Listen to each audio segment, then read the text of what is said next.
Patuloy po na nagpapakita ng matibay na galaw sa presyo sa XRP matapos ang ilang buwan ng halo-halong trading activity.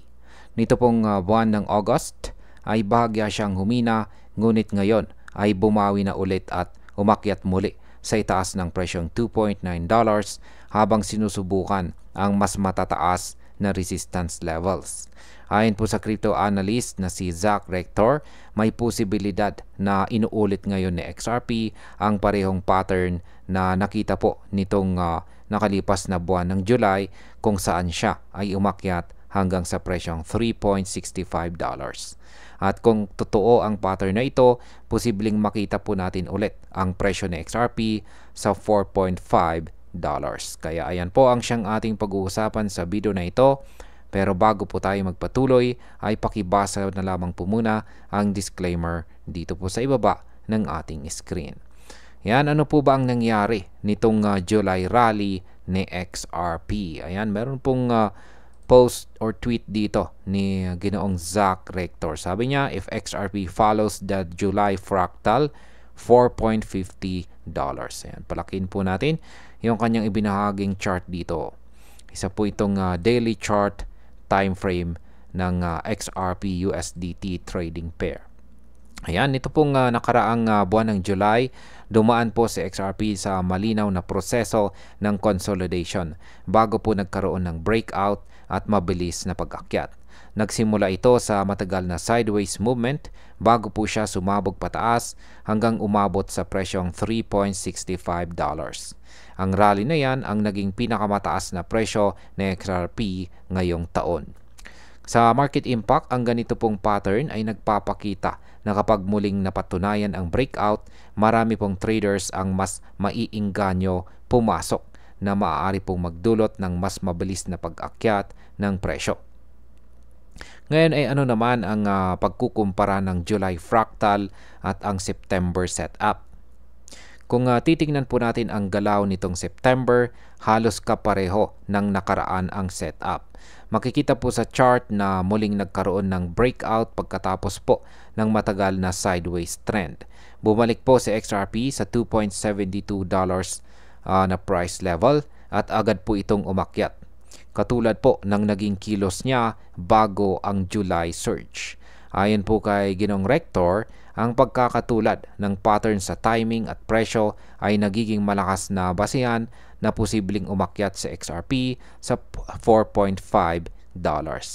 Kaya sa market impact, kapag napatunayan po ang pagkakatulad na ito, posibleng magdala ito ng bagong wave ng buying pressure mula sa mga traders at saka investors.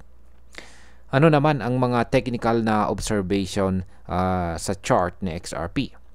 Ayan, batay po sa technical analysis, malinaw po ang mga resistance levels sa paligid ng $3, $3.66 at saka saktong $4.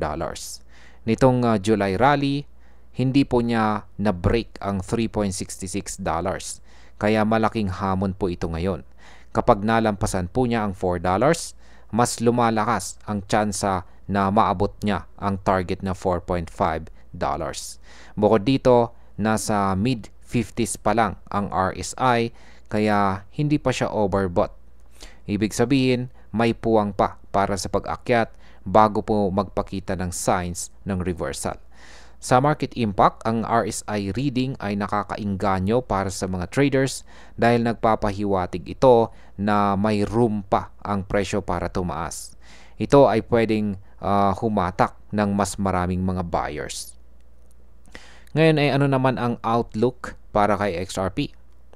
Sa kasalukuyang galaw, mataas ang expectations na muling makakakita tayo ng breakout phase katulad ng buwan ng July. Kung mangyari po ang prediction ni Ginong Rector, posibleng umabot po sa XRP sa $4.5 na magiging bagong all-time high ngayong taon. Ngunit dapat po nating bantayan ang key levels sa $3.66 at $4 dahil dito po natin malalaman kung mananatiling intact ang kanyang bullish trajectory. At ayan, bilang panghuli, para po sa akin ay kapansin-pansin ang lakas ng pattern ni XRP. Dahil ilang ulit na niyang pinatunayan na kayang-kaya niyang umakyat pagkatapos ng consolidation. Ang pagkakatulad po ng July fractal at September setup ay nagbibigay ng kumpiyansa na may posibilidad talagang makita po siya sa $4.5. Gayunpaman, kailangan pa rin ng pag-iingat dahil ang resistance zones ay pwede pong magdala ng short-term pullback. Ang pinakamatalinong gawin ng mga traders ay ang obserbahan ang galaw niya sa $3.66 at $4 bago po magdesisyon ng isang malaking entry. Kung mabasag po niya ang mga levels na ito, pwede pong magsimula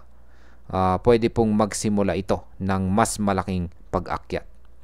At ayan, hanggang dito na lamang po tayo sa video na ito mga ka-crypto. Marami pong salamat sa panonood. Ingat po tayo lagi at God bless po sa ating lahat.